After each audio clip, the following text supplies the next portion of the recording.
문재인 대통령이 지금 6.15 남북 공동선언 17주년 행사에 참석해서 조금 전에 축사를 했습니다. 네. 지금 서울 63빌딩에서 열리고 있는데요. 세 분 모시고 자세한 얘기 나눠보겠습니다. 네, 김상진 건국대 겸임교수, 이현종 문화일보 논설위원, 그리고 배종호 세안대 교수 세 분 자리해 주셨습니다. 네, 안녕하십니까? 안녕하세요. 예, 조금 전에 문재인 대통령의 기념사를 들어봤는데 말이죠. 뭐 굉장히 그 중요한 얘기들이 이제 몇 가지 있었던 것 같습니다. 그 북한이 6.15 공동선언, 6.15 공동선언이라는 것이 2000년도에 17년 전이죠. 김대중 전 대통령과 김정일 국방위원장이 이제 합의했던 5개 항의 이제 합의한 내용인데요. 네네. 그리고 이제 노무현 전 대통령이 했던 14선언, 이 존중과 이행을 촉구하고 있는데 문재인 대통령은 뭐 북한이 핵과 미사일의 추가 도발을 중단한다면 전제를 걸고 북한과 조건 없이 대화에 나설 수 있음을 분명히 밝힌다. 이런 언급도 했는데 어떤 부분들을 좀 눈여겨보셨습니까? 예, 문재인 대통령의 연설을 들어보면은요, 남북 정상회담을 한 지 그리고 6.15 공동선언을 한 지 약 17년이 지났는데 아직까지 6.15 공동선언이 유효한 사항이다 이렇게 생각이 듭니다. 당시에 6.15 공동선언은 첫 번째 남북 통일 문제를 자주적으로 해결한다. 그리고 두 번째는 통일 방안을 남의 연합 제안과 북의 연방 제안의 공통성을 인정한다. 그리고 세 번째는 이산 가족과 비전향 장기수 문제를 먼저 풀어나간다. 그리고 네 번째는 경제 협력과 각 분야의 교류를 활성화한다. 다섯 번째는 이 사항을 실행하기 위해 당국과 간의 회담을 개최한다. 그리고 김대중 대통령은 김정일 국방위원장을 서울에 초대한다. 뭐 이 정도로 이렇게 합의를 했던 사항입니다. 당시로서는 굉장히 혁신적인 내용이었죠. 그렇지만은 지금의 이제 김대중 노무현 정권을 이어서 이명박 박근혜 정권 시절을 지나면서 이미 개성공단까지 문을 닫는 남북 교류가 완전히 전면 중단되는 상황에 이르고 있습니다. 그렇기 때문에 아직까지 여전히 6.15 공동선언은 유효한 사항이다 이렇게 생각이 됩니다. 지금 그 뭐 약간 전제를 달았습니다. 북한이 핵과 미사일의 추가 도발을 중단한다면 북한과 조건 없이 대화에 나설 수 있음을 분명히 밝힌다. 북한이 호응을 촉구한다 이런 언급도 하지 않았습니까? 그리고 앞서서 과거에 김대중 전 대통령 당시에도 뭐 북한 뭐 선제 공격설까지 이제 미국이 선제 공격을 할 것이다 이런 정도로 엄중한 클린턴 정부 때 그런 상황인데 그걸 이제 극복하고 결국 햇볕 정책으로 이제 이끌어왔다. 이제 그런 언급도 얘기를 했어요. 네, 오늘 문재인 대통령 기념사에서 가장 주목할 부분은 앵커께서 지적하신 대로 북한이 핵미사일 추가 도발만 하지 않는다면은 조건 없이 대화에 나서겠다. 이 부분이 이제 굉장히 주목되는 부분이고요. 그럼 이제 조건 없이 대화에 나서는데 무슨 대화에 나설 것이냐? 그럼 여태껏 7.4 남북 공동선언도 있고 남북 기본합의서도 있고 그리고 6.15 공동선언도 있고 또 14 공동선언도 있는데 여태껏 남북 간에 합의했던 것을 우리가 이행만 하면은 핵 미사일 문제 다 해결할 수 있다. 한반도 평화 협력을 가져올 수 있다. 이런 얘기거든요. 따라서 조건 없이 대화에 나설 테니까 북한은 핵 미사일 당장 중단해라. 그럼 이제 조건 없이 나섰는데 대화에서 뭘 하냐면은 남북 간에 여태껏 있었던 합의 사항을 그러면 앞으로 말뿐만이 아니고 구체적으로 실제적으로 어떻게 실천할 것인가를 논의를 하자. 이제 그 부분을 문재인 대통령이 오늘 기념사에서 밝혔고요. 그리고 또 포괄적 논의를 하자라고 얘기했습니다. 포괄적 논의에서 이제 크게 세 가지를 얘기했는데 하나는 북한 핵의 완전한 폐기. 또 그리고 한반도의 평화 체제 구축. 그리고 또 북미 간의 외교 정상화. 이 세 가지를 얘기했거든요. 그러면서 이제 문재인 대통령이 오늘 기념사에서 뭘 얘기를 했냐면은 오늘 어쨌든 간에 17주년 맞는 6.15 공동선언 기념식 아니겠습니까? 그러면 이제 당시에 이게 말씀하신 대로 김대중 대통령 그리고 북한의 김정일 위원장이 만났는데 이게 분단 이후에 최초로 있었던 남북 정상회담이었습니다. 따라서 과거에 적대적인 남북 간의 관계를 대화 협력으로 새로운 물꼬를 만들었는데 이게 굉장히 의미가 있다.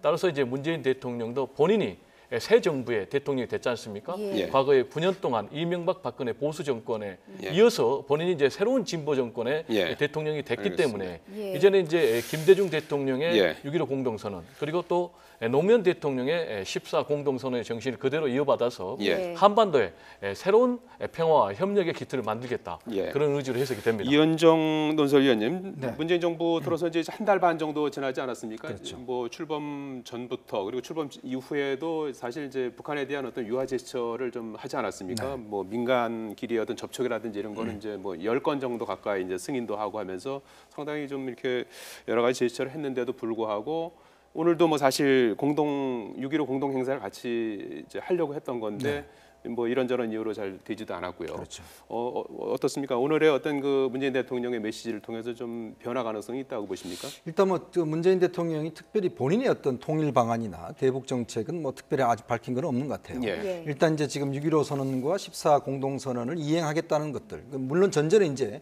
북핵 폐기가 이제 전제되어 있을 텐데.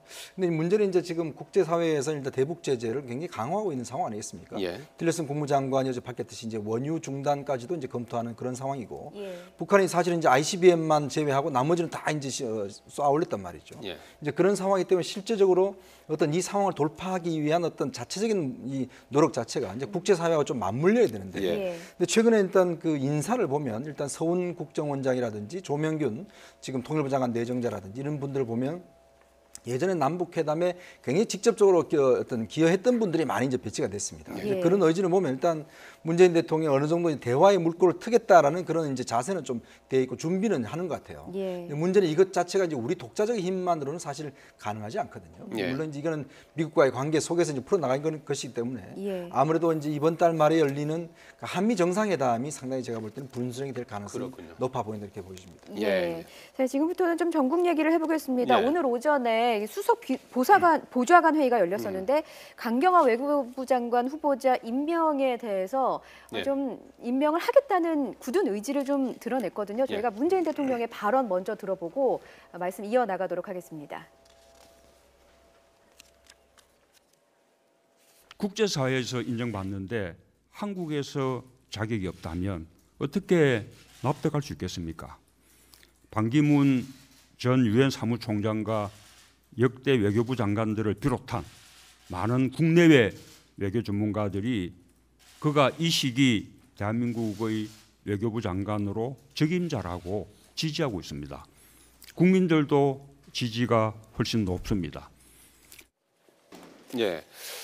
오늘 청와대는 이제 국회 강경화 청문 보고서를 17일까지 회신해달라고 이제 요청서를 보내지 않았습니까? 네. 17일이면 이제 모레 토요일 아니겠습니까?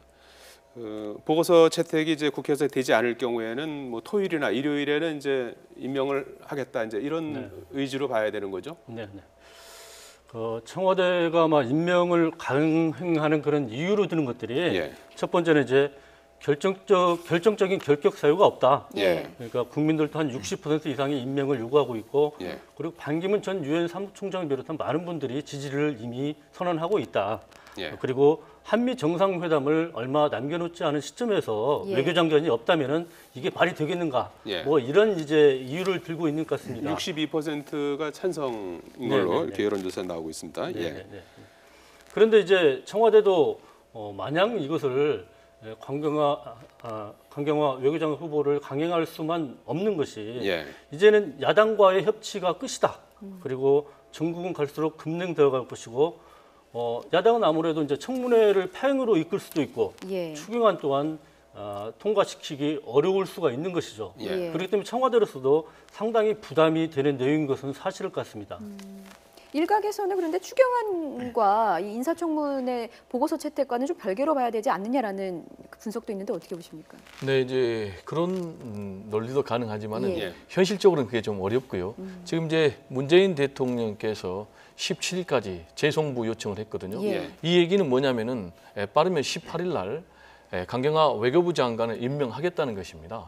강행하겠다는 거예요. 예. 야당의 강력한 반대에도 불구하고. 예. 그럼 이제 문재인 대통령이 왜 강경화 외교부 장관을 임명을 정면 돌파하겠느냐라는 것과 관련해서 크게 한 4가지가 있는데 예. 하나는 이제 법적 권한입니다. 예. 현재 외무부 장관, 외교부 장관 포함해서 모든 장관들은 국회 동의 절차가 필요 없다. 예. 물론 이제 국회 청문회 과정을 거쳐야 되지만 그건 이제 하나의 참고 사항이고 법적 권한은 대통령에게 있다. 예. 이제라는 얘기거든요. 그리고 두 번째로 이제 여론입니다. 지금 여론조사를 보면은 찬성이 62%, 예. 그리고 반대가 한 30%로 2배 이상 높다. 그리고 또 문재인 대통령의 국정 지지율이 80% 넘는 고공행진하고 있지 않습니까? 예. 따라서 얼마든지 국민 뜻에 따르겠다라고 했기 때문에 자신이 권한을 행사를 하고 예. 거기에 대한 책임은 자신이 지겠다라는 예. 얘기고요. 그리고 이제 세 번째로 현재 상황입니다. 현재 상황이 아시다시피 이제 비상 정권이기 때문에 예.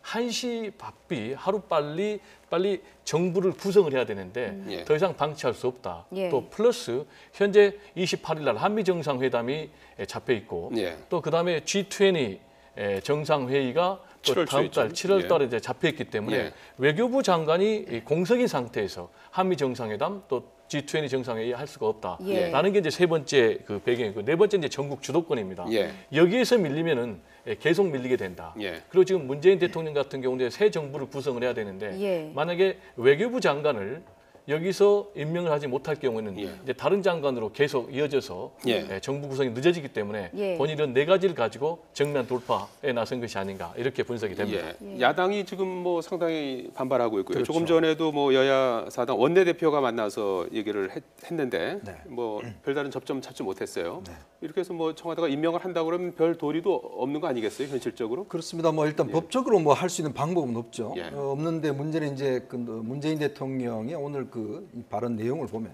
예. 이제 좀 여론 정치를 하겠다는 그런 좀 전 사인을 읽혀요. 예. 왜냐하면 이제 사실은 국회 인사청문회가 뭐 일단 그건 뭐 참고 사항이라는 정도로 국회 이제 청와대 대변인이 그렇게 이야기를 한 걸 보면, 예. 근데 국회에 대한 과연 이제 협치가 이제 계속될 수 있을 것인가 이런 예. 문제에 대해서 굉장히 지금 회의적인 좀 생각이 듭니다. 사실 예. 이제 집권한 지 이제 출마한 37일 정도밖에 되지 않았는데 사실은 이제 지금 상황에서 여야의 협치를 이제 깨버린다고 한다면 그럼 앞으로 이제 국정 운영을 어떻게 할 것인가? 예. 저는 상당히 우려스러운 대목이 꽤 많은 것 같고 오늘 지금 여야 원내대표 회동에서도 그런 우려들이 사실 나타난 것 같습니다. 예. 그러면 문제는 물론 장관 한두 명은 뭐 임명할 수가 있겠죠. 그렇지만은 어차피 국회를 통과해야 되는 앞으로 추경안이나 그다음 예. 정부조직법이라든지 그다음에 지금 김인수 헌법재판소 소장 있지 않습니까? 예. 이럴 경우에 사실은 야당 입장에서 본다라면 일단 야당을 무시한다라면 야당도 지금 어떤 면에서 보면 벼랑 끝에 몰린 그런 상황이거든요. 예. 그렇기 때문에 야당도 나름대로 자신들의 존재감을 지금 보여줘야 될 수밖에 없는 예. 이제 그런 상황이 될 수밖에 없다는 것이죠. 그렇기 때문에 일단 지금 어떤 면에서 본다면 지금 여야의 대치 국면이 상당히 극한 국면을 갈 수가 있고 이렇게 된다면 6월 국회에는 상당히 의미 없는 국회가 되지 않을까라는 그런 우려가 상당히 많이 일어난 것이 사실입니다. 예. 김상진 교수님도 뭐 강경화 장관은 그대로 이렇게 추진하게 될 것 같죠? 어떻게 보십니까? 예, 청와대로서는 임명을 강행할 수밖에 저는 없을 것이라고 봅니다. 예. 지금의 상황 속에서는 현실적으로 한미 정상을 앞두고 있는 상황에서 예. 외교장관이 없이 추진을 한다는 건 사실상 좀 말이 안 되는 얘기고요. 예. 그래서 아마 강행을 할 것이라고 생각이 들고요.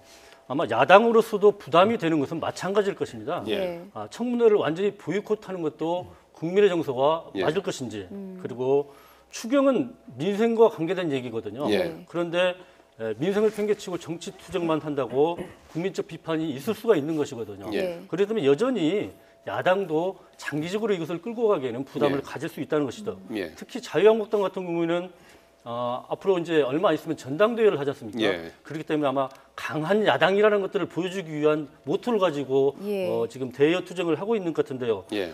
이렇게 계속 가다가는 과연 국민들이 수권 정당으로서 인정할 수 있는 것인지 예. 이러한 부분들을 심각히 생각해 봐야 예. 될 그런 지점이라고 생각됩니다. 예. 예. 자, 이제 인사청문회 또 2라운드가 앞으로 남아있지 않습니까? 지금 네. 안경환 법무장관 후보자 있고 김상곤 교육부 장관 후보자 있고 조대엽 노동부 장관 후보자가 또 인사청문회를 앞두고 있습니다. 역시나 강하게 야당이 압박을 할 예정이죠. 불똥이 이쪽으로 튀는 거 아닙니까? 강경화 그렇습니다. 지금 후보에 대한 이제 불똥이. 예. 아직은 예. 강경화 외교부 장관을 임명을 강행을 안 했기 때문에 예. 아직 본격적으로 전국이 급냉한 건 아니지만 예. 사실상 지금 이미 급냉 상태에 들어간 거 아닙니까? 예. 지금 야 3당 원내대표들이 회동을 해서 공동 보조를 하기로 했고요. 예. 특히 이제 자유한국당 같은 경우는 이제 원래부터 강경 모드 아니었습니까? 지금 예. 이제 오만과 독선의 정치를 하고 있다라고 비난했는데 문제는 국민의당 같은 경우는 캐스팅 보트를 쥐고 있습니다. 예. 여소 야대 전국에서 특히 이제 국민의당의 협조가 없었다면 이낙연 국무총리를 국회 동의 절차를 통과하지 못했을 텐데 예. 국민의당이 협조를 했는데 문제는 이제 이런 국민의당조차도 굉장히 강경한 분위기로 돌았다는 것입니다. 예. 그래서 내일 원래 이제 광주를 순회해서 전국 순회를 가는 이제 그런 일정을 다 무산시키고 예. 지금 내일 이제 비상회원 또 그리고 현재 현역 의원들 해가지고 연석 비상회의를 열어가지고 예. 국회에서 지금 청문회 무력 상태에 있는 것을 강력 대처해 나가겠다. 예. 지금 이런 입장인데 네. 지금 현재까지는 이제 문재인 대통령이 굉장히 힘이 셉니다. 예. 현재는 이제 문재인 대통령의 시간입니다. 예. 그러나 앞으로 가면 갈수록 결국 이제 국회의 시간으로 넘어가거든요. 예. 그리고 이제 전국이 급냉이 되고 국회가 파행으로 치닫게 되면은 결국은 그 책임은 정부 여당에게 돌아갈 수밖에 없는 상황입니다. 예. 따라서 문재인 대통령이 강경화 장관을 임명할 때 임명하더라도 마지막까지 자세를 낮추고 최선을 다해서 정말 필요하면은 직접 문재인 대통령이 전화해서 예. 야당의 협조를 구하는 이제 그런 자세가 굉장히 필요하고요. 지금- 만약에 이제 국회가 예. 파행이 된다면은 예. 앞으로 이제 또 정부 조직법 개편안도 통과를 개정안도 통과시켜야 되고 예. 또 추가 경정안 예산안도 통과를 해서 빨리 이제 일자리를 예. 만들어야 되는데 이런 부분이 다 엉클어지기 때문에 문재인 대통령이 정말로 협치의 틀을 계속 유지해야 되고요. 그리고 또 필요하다면은 지금 이제 계속 최근에 들어서는 이제 코드 보훈 인사다 이런 이제 지적도 나오는데 예, 예. 필요하다면은 야당에서도 내각에 좀 기용하는 그런 탕평의 정치도 필요하지 않나 지금 이렇게 생각이 됩니다. 많이 지금 거론되는 저 후보자들이 이제 안경환 후보와 김상곤 후보자, 조대호 후보자 이분들에 대한 이제 구체적인 그 내용들이 조금씩 나오고 있는데 물론 이제 아직 뭐 청문회도 하지 않아서 조금 더 좀 검증을 해봐야 되는 상황인데 안경환 후보 같은 경우에는 이 뭐 여성 비하적 표현 논란 뭐 이런 것들이 있는 것 같아요. 이 세 분 중에서 어떤 것들이 좀 논쟁이 될 것 같습니다. 지금 이제 안경환 법무장관 후보자는 뭐 저는 당초에 그렇게 뭐 어려움이 없을 줄 알았는데 예. 사실 이제 그동안 썼던 책 내용이라든지 이런 것들이 좀 공개가 되면서 상당히 좀 문제가 많이 되고 있죠. 예. 특히 이제 그 국가관과 관련해서 이제 자신의 이제 그 자녀가 지금 이중 국적입니다. 근데 이제 이중 국적을 가진 자녀에 대해서 어떤 미국 너는 조국이 두 개지 않느냐? 예. 아메리카의 어떤 그것도 너 조국이다. 뭐 이렇게 이야기를 하고 나도 그런 것을 꿈꿨다라고 이야기한다든지 예. 특히 어떤 국적 이제 국가와 관련해서 이제 상당히 그런 좀 표현들을 한다든지 그다음에 예. 지금 문제가 되고 있는 여성 비하적인 문제 물론 책 전체 내용은 그렇지 않습니다만 예. 부분 놓고 보면 어떤 여성에 대한 가치관이라든지 여성을 좀 여성을 조금 어떤 동물에 비유하는 뭐 수컷과 뭐 어떤 암컷의 어떤 그런 어떤 좀 비하하는 듯한 내용들 예. 또 성매매를 어떤 면에 좀 이제 옹호하는 듯한 내용들 이런 예. 것들이 있기 때문에 예. 사실 안경환 후보자가 지금 법치를 담당하는 법무장관 후보 아니겠습니까? 예. 이제 그리고 또 이제 어떤 칼럼에서 자신의 또 음주운전 사실을 이제 공개를 했었죠. 예. 그렇기 때문에 아마 의외로 저는 안경화 장관 후보자가 상당히 좀 문제가 아마 치열하게 붙을 것으로 보이고 예. 지금 조대엽 고용복지부 장관, 노동부 장관 후보자 같은 경우는 본인 일단 음주운전 그 문제가 있고 또 예. 본인이 설립해 참여했던 회사 자체가 보면 이 그 직원들에 대해서 임금을 체불했던 그런 사실이 있고 한국 여론방송? 예, 여론방송이라는 물론 사회이사로 참여했는데 실질적인 뭐 어떤 주인이었다고 합니다. 예. 자, 그렇다고 한다면 지금 노동부 장관으로서 과연 본인이 어떤 체불 경험이 있는 이런 것들을 운영할 수 있을 것인지 이런 데 대한 지금 우려들이 사실 나오고 있기 때문에 예. 사실 지금 이제 이 청문회가 해를 갈수록 오히려 더 문제가 지금 많아지는 상황으로 가지 않는가. 그래서 아마 다음 28일 날 이제 청문회가 열리는데 상당히 치열하게 지금 좀 여야 간의 어떤 공방이 벌어질 가능성이 높아 보입니다. 예. 이 세 후보자들 중에서 좀 수월하게 통과할 가능성이 있는 인물은 어느 인물이라고 보십니까? 그런데요. 저는 이제 안경환 법무장관 후보자의 그 남자란 무엇인가라는 책을 제가 한번 봤습니다. 아, 예. 그러셨어요? 봤었는데 그 법무장관 후보로서 부적절한 어떤 관점으로 사퇴해야 된다는 입장이 있고요. 예. 그리고 전체적인 맥락으로 봐야지 부분만 가지고 문제를 지적하는 것은 뭐 올바르지 않다. 뭐 예. 이런 이제 양 입장이 이제 대립하고 있는 것 같은데요. 안경환 교수의 어떤 글을 보니까요. 예. 법과 문화, 어떤 법과 철학의 문제로서 제기를 한 부분인 것 같습니다. 예. 그러니까 전체적인 문제들은 그야말로 독자들이 판단해야 될 부분이고 저급한 어떤 삼류 소설과는 분명히 다른 글입니다. 예. 그다음에 이런 부분들을 어떤 법무부 장관 후보 자격으로서의 부적절하다고 보기에는 예. 솔직한 제 관점으로서는 그것까지는 예. 아니다라고 저는 그렇진 봤습니다. 않시다. 물론 문제를 제기할 수 있는 부분은 있다고 봅니다. 여성의 관점에서는 제기할 수 있는 부분이 있다고 보는데 그렇게까지 하기에는 무리가 있다고 생각이 들고요. 이러한 새 후보자들의 앞으로 이제 청문회 과정은 이번에 강경화 후보를 강행하게 되면은 더욱더 이제 힘들어지겠죠. 이분들이 이제 청문을 통과하는 검증의 것이 더 힘들어질 칼날이 텐데. 좀 더 날카로워질 수 그렇죠. 있겠죠. 날카로운 예. 공격이 아마 예. 있을 거라고 생각이 드는데 예.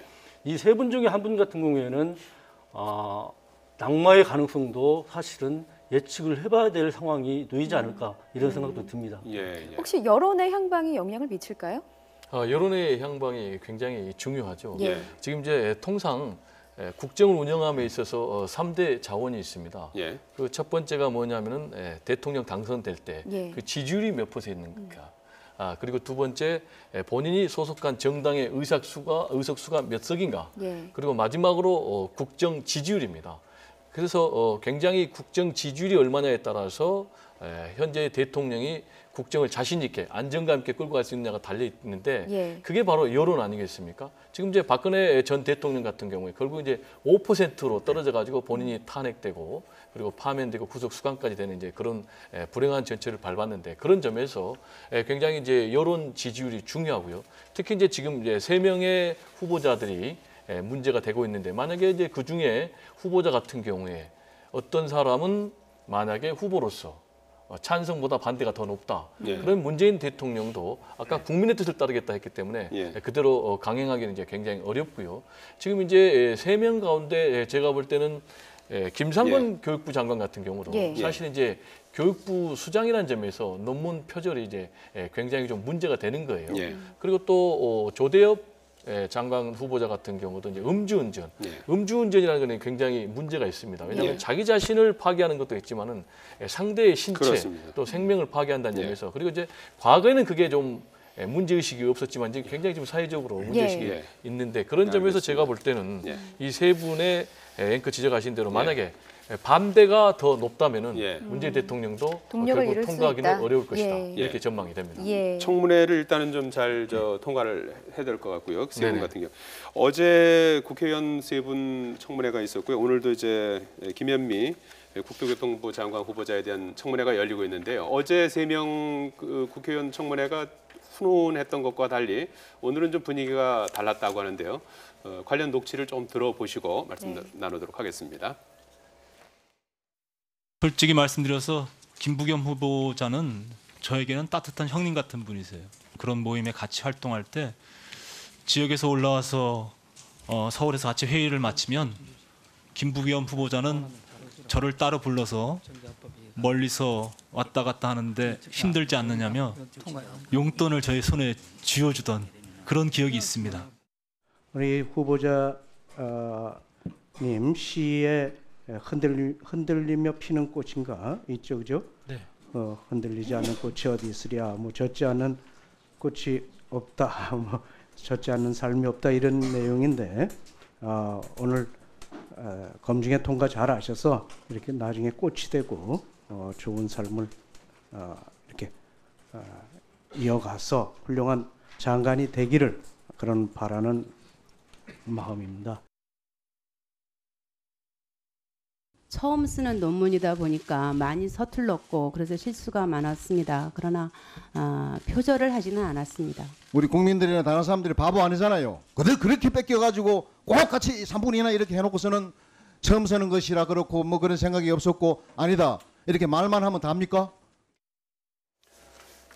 어제 오늘 사이 이렇게 분위기가 좀 달라진 것 그렇죠. 같아요. 뭐 어제는 예. 좀 훈훈한 뭐 이게 청문회인지 이게 뭐 이게 모르겠는데 하여튼 어쨌거나 현역 국회의원들한테는 어쩔 수 없는 것 같아요. 예. 어쨌든 현역 불패 신화를 그렇죠. 이어가고 있어요. 뭐 지금까지 한 28명 정도 현역들이 예. 이제 사실 장관 후보가 됐는데 한 명도 탈락한 사람이 없습니다. 예. 어떤 면에서 보면 국회의원들이라는 게 이제 선거를 통해서 뽑히기 때문에 나름대로 지역에서 여러 가지 문제가 좀 1차적으로 걸러지는 측면이 있죠. 예. 근데 지금 오늘 이제 김현미 국토교통부 장관 후보자 같은 경우는 아무래도 이제 지금 전국 경색과 좀 연계가 예. 돼 있는 것 같아요. 아무래도 지금 야당의 분위기가 상당히 강경적으로 다 돌면서 지금 이제 오늘 분위기는 조금 이제 강성으로 다 도는데 사실 뭐 예. 김현미 후보자 같은 경우는 또 워낙 센 아줌마의 그런 또 닉네임을 갖고 있습니다. 아, 무슨 뜻이죠? 그? 그러니까 왜냐하면 워낙 이제 좀 강한 예. 그런 어떤 거 가지고 있기 때문에 지금 보면 또 야당 의원들이 제대로 눈을 쳐다보지도 못하고 질문하는 뭐 그런 면도 좀 보이고 있는데 어쨌거나 제가 볼 때는 4명의 현역 의원들은 뭐 큰 무리 없이 통과시키지 않나 그렇죠. 싶습니다. 예. 일단 이제 문제는 나머지 이제 남아 있는 예. 장관 후보자들이 아마 활약을 좀 집중할 것 같습니다. 예. 제가 이제 이 현역 불패 신화에 대해서 예. 시청자들이 굉장히 궁금해할 것 같아서 예. 조금 제 압축적으로 좀 네. 말씀해 주십시오. 현역 불패 신화는 제가 볼 때 크게 3가지 같습니다. 예. 역시 이제 국회의원님들은 이제 선출직이다 보니까 예. 그 선출 과정에서 이미 검증이 연구가 됐고 된다. 두 번째 일찍 국회의원이 되면서 예. 본인들이 공인 의식을 갖는 거예요. 아하. 그래서 자기 관리를 했고 예. 그리고 역시 이제 마지막으로 한솥밥 먹은 이제 동료들의 배려가 예. 있었다 이렇게 정리가 되겠습니다. 예. 알겠습니다. 배종호 세안대 교수 그리고 김상진 건국대 겸임교수 이현종 문화일보 논설위원이었습니다. 네 분 고맙습니다. 고맙습니다. 예. 감사합니다.